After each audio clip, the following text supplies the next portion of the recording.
to another Scorpions instructional video. I'm here at AC Stadium. As you can see, the ballpark's empty. And baseball should be in the full swing of things. Major leagues, minor leagues, the colleges getting ready for their league championship tournaments. High school baseball coming off of spring break, getting in the full swing of their league play. Little League. It's baseball season, and I definitely miss you guys, and hopefully we get to play soon. But today's segment, we're going to give you some great tips, and hopefully it helps you while you're at home to work on things, but have something, with baseball going. So we'll miss you guys, and hopefully we get to play soon. Today in baseball history.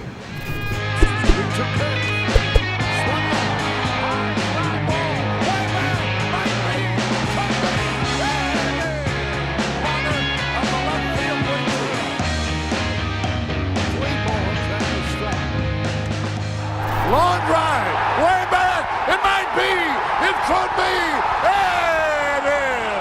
Holy cow! And there's a drive, way back, oh my goodness, Rhodes, can you believe it?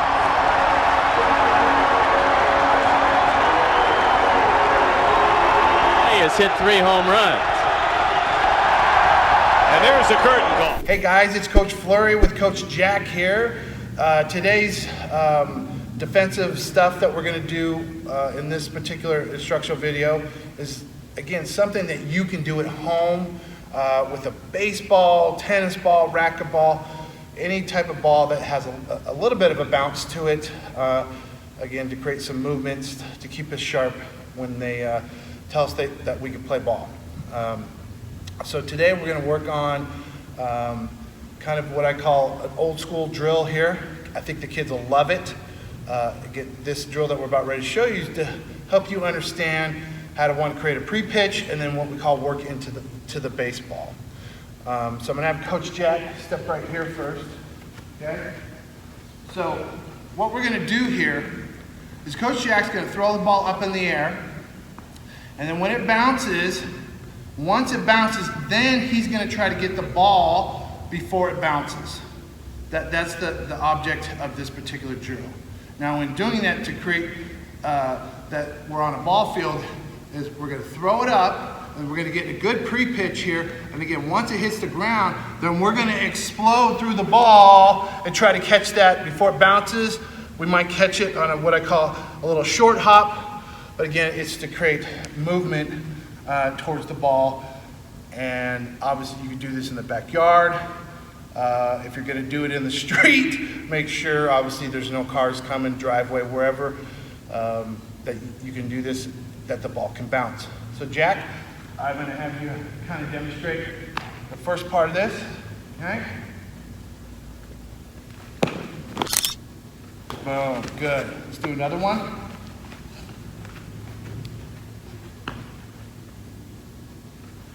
Do that. Good. Okay. Now Coach Jack is going to do it to his right. Okay. So now he's going to do it to right to create a backhand. Go ahead, Coach.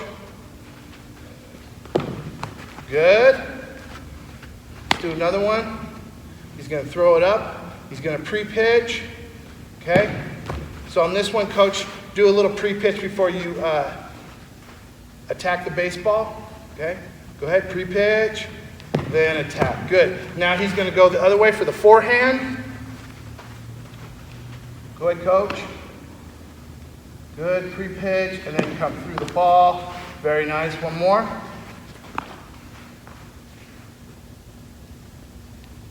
Push through it. Very, very good. So that's a drill right there. Again, you guys could do. If you really want to challenge yourself and you have the room to do it, throw the ball way out in front of you or far to the side to your right, far to the side to your left, and kind of challenge yourself with that and see how far you can do it. You might end up even diving, get your clothes dirty so parents have something to wash. All right, guys. Hey, guys. Coach Fleury again here with Coach Jack. And in this segment, we're going to do some things for our catchers. We have a lot of catchers out there. So we're going to show you a couple of drills that you can do at home, essentially where you might just need one person to help you do this.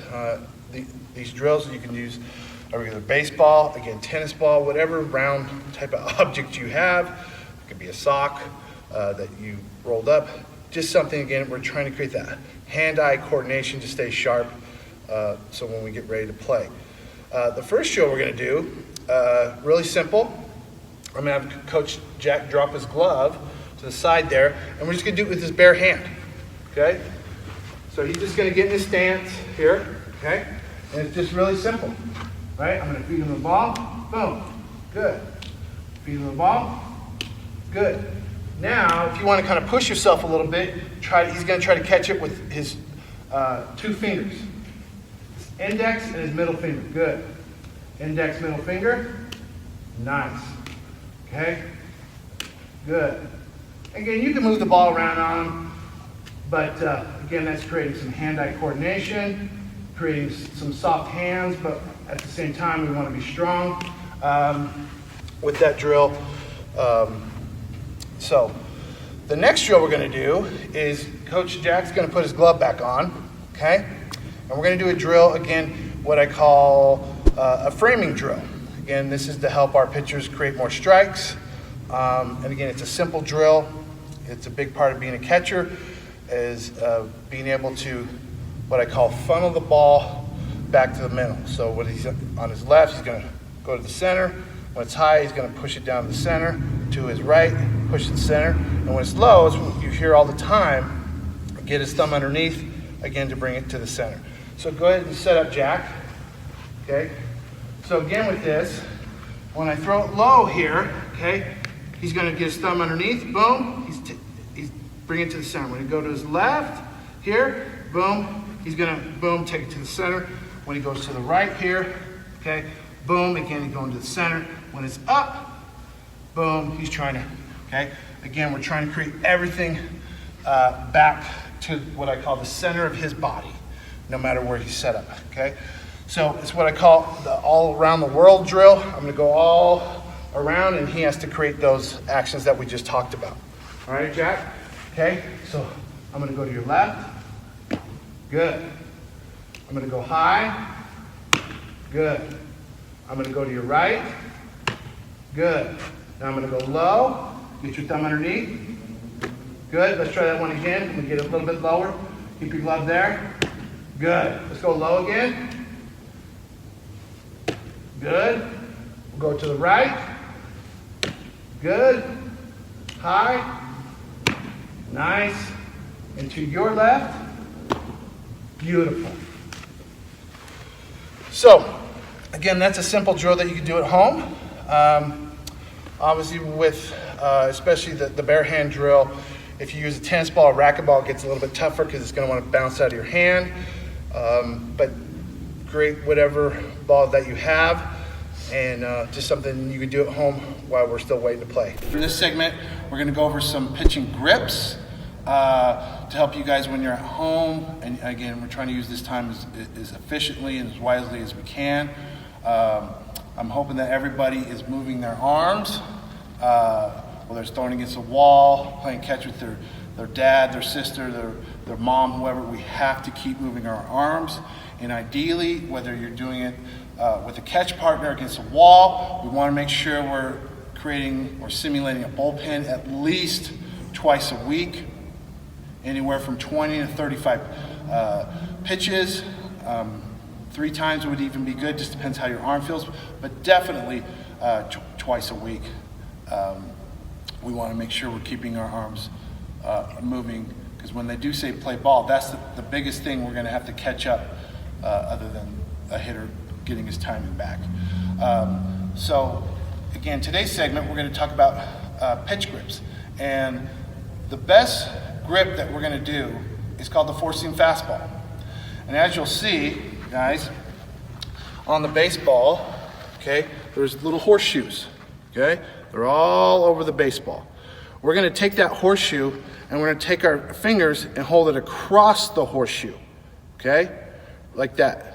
If you can see, I'm across the horseshoe, okay? My thumb's underneath, right? And if I take the ball away, my thumb should split my fingers right there, okay?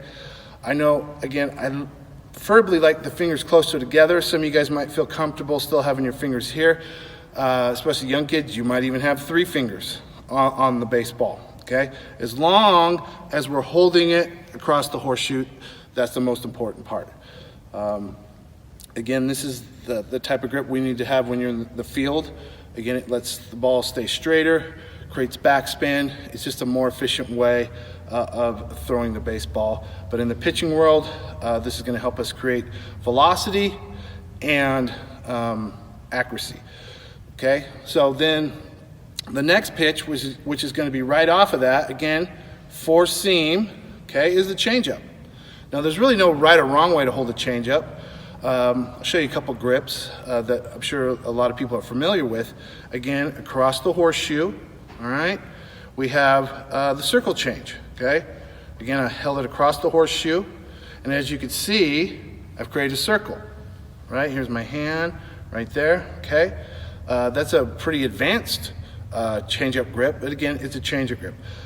The grip that I lock, that's a little bit easier to command and a better feel in the hand, is just what I call creating surface on the baseball.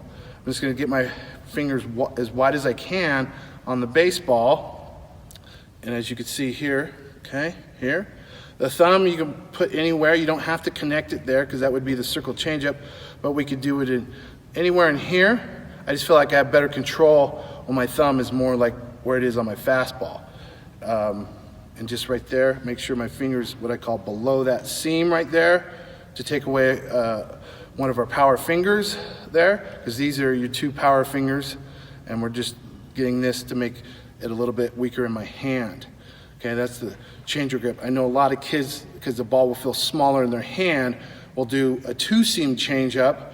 Again, you see the 2 seams here, okay, all right? They'll put the middle finger, okay, in the center there. They'll put the index finger there and the ring finger there, right? And that's another way to throw a changeup. Again, I know it's a little bit easier for the younger kids to kind of feel the baseball, and it's still a good changeup. It's just going to be a little bit harder to control. Again, see that there, okay? So again, 4-seam fastball, horseshoe, hold it across, again, to help us throw strikes, which is the most important thing. So keep your arms moving, and we'll see you next time. All right, guys, we're back here with Coach Jack again. This is our 3rd show. In this episode, it's going to be 2 parts again, like we've done in the other previous hitting episodes. You're going to notice there's some wiffle balls down there. That will be in the second part. The first part here, what we're going to do is we're going to talk about a drill that we have commonly in one of our cages, and it's a drill where we drop down to a knee as we're going down to make contact. There's a couple things that we're working on. It will work your bat path. Additionally, you want to try to catch the ball out slightly out in front. But what we're really working on is hitting through our legs and teaching that movement of when we want to lift. Say we're just out of rhythm. It's on outer half, change up, or breaking ball. We want to be staying on the same plane as the ball and instead of lifting up and getting off the plane. So that drill, Jack is going to do it in just a second. We're going to do it with wiffle balls. Please don't do this inside the house. If you're a parent, we've got a couple tips for you on how to protect yourself on this drill as well. Okay, here we are. Coach is going to show you a couple different ways to do this drill. We're going to go with 3 ways. The first way, we can do dry hacks, so take a couple swings, get comfortable. Okay? And the closer that you get to game rhythm, better. Just make sure none of your siblings are around, or there's nothing around that you can break. In the garage or in the backyard, it's good. Okay? Next, if you have a tee at home, you can set the ball on the tee slightly out in front of your front side. Again, just make sure there's nothing that you're going to break inside the house or any of your siblings around. And the last way, we're going to show you overhand front flip. We have a few wiffle balls. I'm going to come over here and give you some top tips on that. Okay, Jack is here. He's going to show us how we do this on the overhand front flip. First things first, we are using softer wiffle balls, so that is important. Remember that you're not doing this around your siblings or inside the house where you can break anything. Next, a couple safety things. I've got a bucket in front of me. I do have my gloves, so after I throw the ball, I'm going to bring the glove up to my face. All right, here we go. Good job. Stay through those legs. Okay, buzz the tower there. Good job. Points to get the camera guy. Nice shot. Attaboy, Jack. Hey guys, it's Coach Vince here, just saying goodbye. Thanks for watching this episode. Got a couple cleaning products here. Clorox wipes, don't run out of those. Don't want to run out of Lysol. And we have a new toilet paper that we've invented here. It's called Feel the Sting. I'm not sure where that's going to sting, but that's all right. Want to thank Coach Jack, Coach Pat, and we'll see you next time.